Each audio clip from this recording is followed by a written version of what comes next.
Hello बच्चों, कैसे हो? आज फिर आपका सभी का बहुत बहुत स्वागत, वेलकम। हम फिर से इनऑर्गेनिक केमिस्ट्री के केमिकल कंपाउंड चैप्टर के नेक्स्ट वीडियो कुछ P Y Q previous year question लेकर फिर से उपस्थित हैं, जिसमें ऑल इंडिया पीएमटी के कुछ 1994 का क्वेश्चन है, 93, 1990, 1993, 1990 के कुछ क्वेश्चन लेकर फिर उपस्थित हैं। हम डिस्कशन करेंगे हम नीट के कुछ क्वेश्चनों की, जिसमें first of all first question का डिस्कशन करते हैं। The table shown below gives the bond dissociation energy for single covalent bond of carbon atom with element A, B, C, D, which element has the smallest atom? इसमें सबसे smallest atom को हमें बताना है। इसको हम देखें, बॉन्ड बने हुए कार्बन का ए एटम, कार्बन का बी एटम, कार्बन का सी एटम और कार्बन का डी एटम। जब सी और ए का जो बॉन्ड है उसकी डिसोसिएशन एनर्जी है 240, 328, 276 और 428, इस क्रम में। एक चीज को हम जानते हैं, इसमें कार्बन तो सेम है, ए हमने छोटा छोटा देखना है, बी इसमें सबसे ज्यादा एनर्जी 428 है, 485 किलो पर मोल है। तो जो एटम सबसे स्मॉलेस्ट होगा उसका बॉन्ड लेंथ उतनी छोटी होगी, और जिसकी बॉन्ड लेंथ छोटी होगी उतनी उसकी बॉन्ड एनर्जी अधिक होगी। यानी कि उसको उस बॉन्ड को तोड़ने के लिए ज्यादा एनर्जी की आवश्यकता पड़ती है।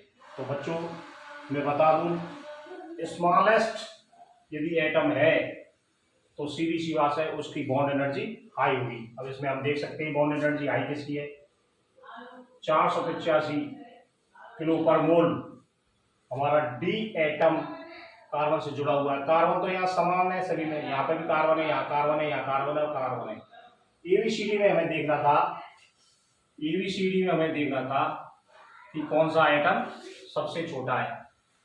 तो यदि इसकी एनर्जी 485 किलो मोल पर मोल है, इट मीन्स ये सबसे छोटा है। इससे बड़ा ये होगा, इससे बड़ा होगा, ये इसके हिसाब से सबसे छोटा, सबसे कम एनर्जी 240 है, तो ये सबसे बड़ा है। इसमें ये क्या है, सबसे बड़ा है। इससे बड़ा फिर सी होगा, इससे बड़ा सी होगा, और बी छोटा होगा, सी बड़ा। तो इस प्रकार से हम कह सकते हैं कि जो डी एटम्स है वो स्मॉलेस्ट एटम है। तो इसका आंसर हो जाएगा B. Now we discuss again second question.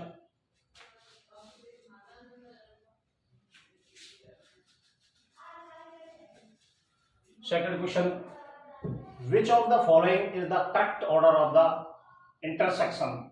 interactions?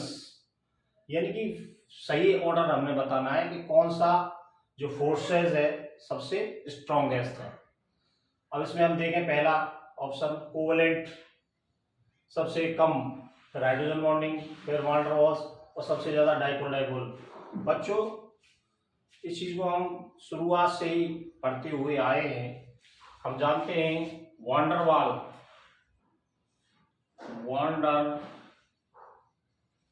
Waals force सबसे कमजोर होता है। इसलिए क्या है, वीक बॉन्ड है, वीक फोर्स है। इससे बड़ा होता है हाइड्रोजन बॉन्डिंग, हाइड्रोजन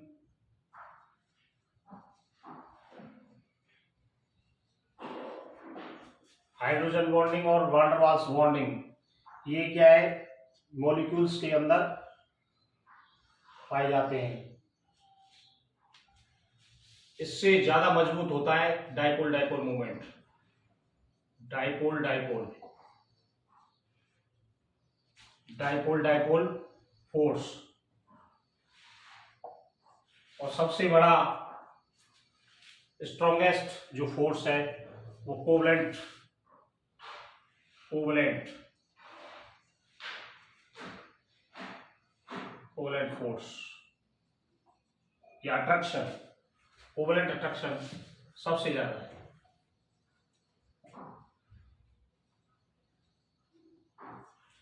तो इसका ऑप्शन यदि हम बात करें तो सबसे ज्यादा कोवलेंट आएगा, उसके बाद इससे कम जितना होगा हाइड्रोजन नहीं आएगा, कोवलेंट आएगा, फिर डाइपोल डाइपोल आएगा, उससे कम हाइड्रोजन बॉन्डिंग, और सबसे कमजोर है वैन डर वाल्स। तो चारों फोर्सों के बारे में बात करें हम तो सबसे कमजोर इसमें वैन डर वाल्स फोर्स मिलता है, उससे थोड़ा सा मजबूत हाइड्रोजन बॉन्डिंग, उससे थोड़ा सा मजबूत डाइपोल डाइपोल फोर्स, और सबसे ज्यादा स्ट्रॉन्ग इन चारों में देखें तो कोवलेंट अट्रैक्शन, कोवलेंट फोर्स पाया जाता है। Again we discuss the next question, third question देखते हैं। Which of the following formula does not correctly represent the bonding capacities of the two atom involve. यहाँ पे जो दो एटम्स इन्वॉल्व हैं उनमें हम बॉन्डिंग कैपेसिटी देखते हैं कि डज नॉट करेक्टली, जिसमें सही नहीं है, यानी कि इसमें तीन ऑप्शन सही हैं और एक फोर्थ ऑप्शन कोई ना कोई गलत है, वो गलत ऑप्शन हमने छाड़ना है। Does not correctly represent the bonding capacity, bonding capacity के ऊपर डिस्कशन करेंगे। पहला देखते हैं हम, इसमें फॉस्फोरस से 4 सिग्मा बॉन्ड बन रहे हैं, हाइड्रोजन बना रहा है। हम जानते हैं फॉस्फोरस का नाइट्रोजन फैमिली का ये एलिमेंट है, नाइट्रोजन फैमिली 15 ग्रुप का एलिमेंट उसमें आता है। नाइट्रोजन फैमिली के जो आउटर मोस्ट सेल है उसके इलेक्ट्रॉन्स 5 इलेक्ट्रॉन होते हैं, 5 इलेक्ट्रॉन होते, जैसे ये हाइड्रोजन बनता है, एक लोन पेयर होता है, लेकिन होता क्या है, इसमें एक इलेक्ट्रॉन प्लस लगा हुआ है, यानी एक इलेक्ट्रॉन इसमें से निकल गया है, तो इसके पास इलेक्ट्रॉन ऑफ 4 इलेक्ट्रॉन, इसके पास क्या है 4 इलेक्ट्रॉन है, और इसने चौथे हाइड्रोजन से बॉन्ड बना लिया है। तो इसको इस तरीके से दिखाया, ये करेक्ट स्ट्रक्चर है, इट मीन्स ये पहला तो करेक्ट है। सेकंड के बारे में बात करें, ओ यानी ऑक्सीजन ने 2 फ्लोरीन से बॉन्ड बना रखे हैं, इसमें 2 लोन पेयर होते हैं। ऑक्सीजन के आउटर मोस्ट जो सेल है उसमें 6 इलेक्ट्रॉन होते हैं, 1 2 3 4 5 6, और क्लोरीन से एक ही बना रखा है, तो इसका अष्टक ये पूर्ण हो रहा है, ये करेक्ट बॉन्डिंग बनी हुई है। थर्ड को देखें हम, इसको देखें, नाइट्रोजन के पास 5 वैलेंस इलेक्ट्रॉन होते हैं, देखो ये कोवलेंट बॉन्ड है, इसने 2 इलेक्ट्रॉन इसको दे रखे हैं, दो ये बने हुए हैं, 2 तो ये दे रखे हैं, 2 ये बने हुए हैं, 1 2 1 ये 3, 5 इलेक्ट्रॉन्स नाइट्रोजन का बॉन्ड बना रखा है। यदि ऑक्सीजन को देखें, इसने 2 इलेक्ट्रॉन ले लिए, इसकी वैलेंसी 2 होती है, बना रखा है, ऑक्सीजन की 2 वैलेंसी होती है, तो इस ऑक्सीजन की बात करें हम तो 1 इलेक्ट्रॉन ये और 1 इलेक्ट्रॉन ये, तो इसने भी अपना बॉन्ड सही बना रखा है। हाइड्रोजन अपना 1 इलेक्ट्रॉन और ऑक्सीजन के 1 इलेक्ट्रॉन से अपना डुप्लेट पूरा कर रहा है, हाइड्रोजन हमेशा अपना 2 इलेक्ट्रॉनों से साझा करके ये बॉन्ड बनाता है, इसका मतलब ये स्ट्रक्चर भी बिल्कुल करेक्ट है। अब यदि हम फोर्थ स्ट्रक्चर के बारे में बात करेंगे तो इसमें देखो कार्बन इस कार्बन ने 3 बॉन्ड बनाए, 1 2 3, तो 6 इलेक्ट्रॉन है इसके पास, एक ये, एक ये, एक ये, एक इसका, एक इसका, एक इसका। तो इसके पास क्या है, अष्टक पूरा नहीं हो रहा। 6 इलेक्ट्रॉन्स की शेयरिंग इसमें दिखाई दे रही है। इट मीन्स यहाँ गलत है। इस कार्बन को भी देखें, इसने क्या कितने बॉन्ड बनाए, 2 बॉन्ड, 4 और 1 5। कार्बन हमेशा 4 बॉन्ड से ज्यादा नहीं बना सकता, क्योंकि उसके पास इसकी जो कोवेलेंस है वो 4 है, और आउटर मोस्ट सेल में भी इसके 4 इलेक्ट्रॉन होते हैं, तो ये 4 से ज्यादा बॉन्ड भी नहीं बना सकता। इस प्रकार से इसका 5 इलेक्ट्रॉन, अष्टक की जगह कितने हो गए, 5 इलेक्ट्रॉन, और 5 और 5 10 इलेक्ट्रॉन का, इसने 10 इलेक्ट्रॉन हो रहे हैं, जबकि होना चाहिए अष्टक।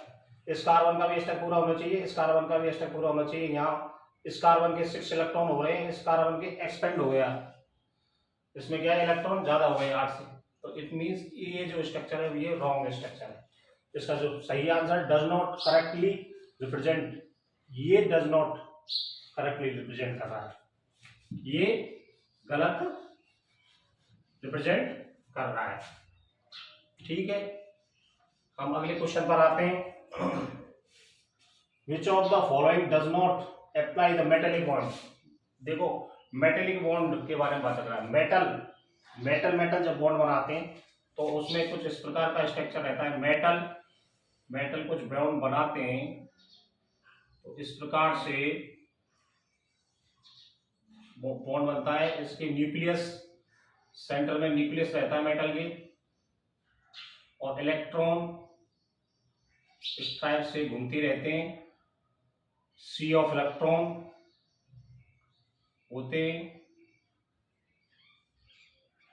होता क्या है मेटेलिक बॉन्ड में, इसकी न्यूक्लियस इसके इलेक्ट्रॉन से अट्रैक्ट होती है, इसकी न्यूक्लियस इसके अट्रैक्शन होता है, एक दूसरे से अट्रैक्ट होता है। इसका न्यूक्लियस है, इसकी इलेक्ट्रॉन से अट्रैक्शन होगा, इसका न्यूक्लियस इसके इलेक्ट्रॉन से अट्रैक्शन होगा। तो सी ऑफ इलेक्ट्रॉन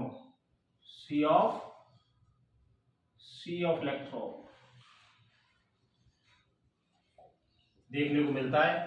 तो इसमें कह रहा है कि डज नॉट अप्लाई, कौन सी चीज नॉट अप्लाई है मेटेलिक बॉन्ड में। इसमें पहला ऑप्शन है ओवरलैपिंग वैलेंस ऑर्बिटल, ये बिल्कुल करेक्ट है। इसमें क्या है, ओवरलैपिंग वैलेंस ऑर्बिटल्स होते हैं, overlapping valence orbitals. Mobile valence electron, यानी कि इलेक्ट्रॉनों की, वैलेंस इलेक्ट्रॉनों की क्या है, मोबिलिटी होती है, गतिशीलता बहुत ज्यादा रहती है, ये गतिशील होते हैं।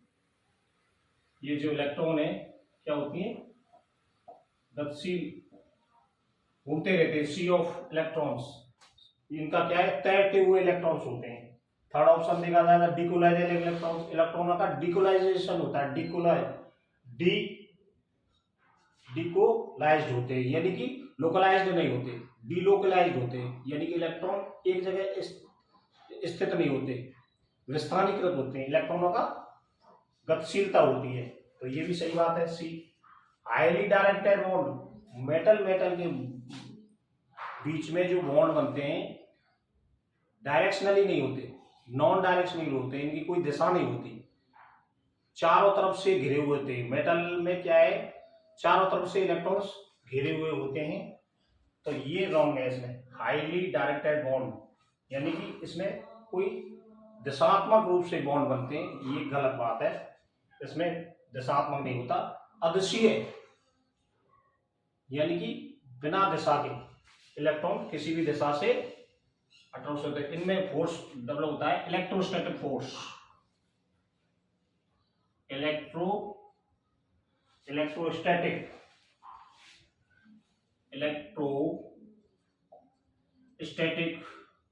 अट्रैक्शन,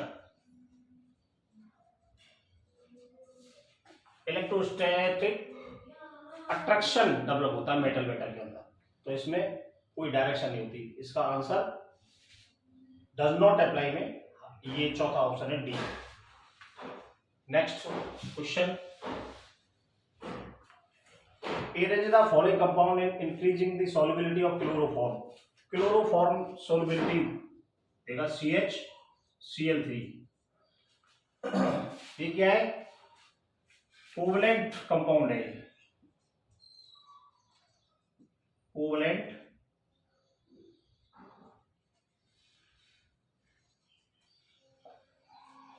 कंपाउंड है। नॉन पोलर सॉल्वेंट में ये नॉन पोलर सॉल्युबिलिटी उसकी पूछ रहा है वो, सॉल्युबिलिटी इन क्लोरोफॉर्म में सॉल्युबिलिटी किसकी अधिकतम होगी? देखो ये कोवलेंट कंपाउंड नॉन पोलर में सॉल्युबल होंगे। अब इसमें यदि देखा जाए ऑप्शन पहला NaCl साइक्लोहेक्सेन सबसे ज्यादा दिखा रहा है, और NaCl की बात करें हम, NaCl एक्चुअल में आयनिक कंपाउंड है, इसकी जो सॉल्युबिलिटी है CaCl3 बहुत कम होगी, सबसे कम आएगा NaCl आयनिक कंपाउंड के कारण। आयोनिक कंपाउंड के कारण NaCl की सॉल्युबिलिटी सबसे डाउन।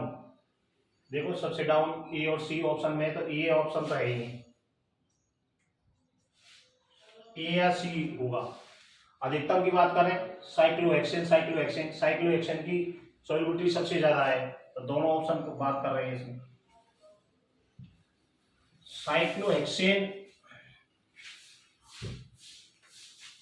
साइक्लोहेक्सेन की बात करते हैं हम, CH2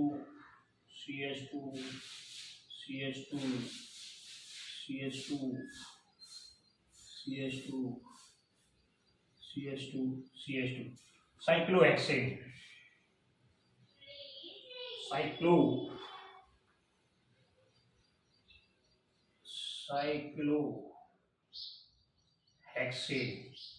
इसका म्यू 0 आता है। ये क्या है? नॉन पोलर है, तो इसकी सॉल्युबिलिटी सबसे ज्यादा होगी इसमें।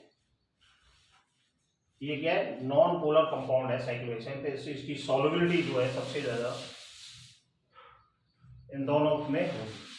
इसके बाद इसकी मेथिल साइनाइड की होगी, उसके बाद मेथिल एल्कोहल, और लास्ट सबसे कम NaCl की। इसमें ऑप्शन को हम देखा जाए तो इसका C is the correct answer. ये कुछ important question all India PMT के प्रीवियस ईयर में आ चुके हैं, तो इस प्रकार से हम कुछ ना कुछ नए इंपॉर्टेंट क्वेश्चनों को लाते रहेंगे। आप जुड़े रहिए हमसे, और हम आपको नए नए कंसेप्ट के साथ नए तरीका के क्वेश्चन सॉल्व करवाते रहेंगे। इसी के साथ हम आपसे विदा लेते हैं। धन्यवाद।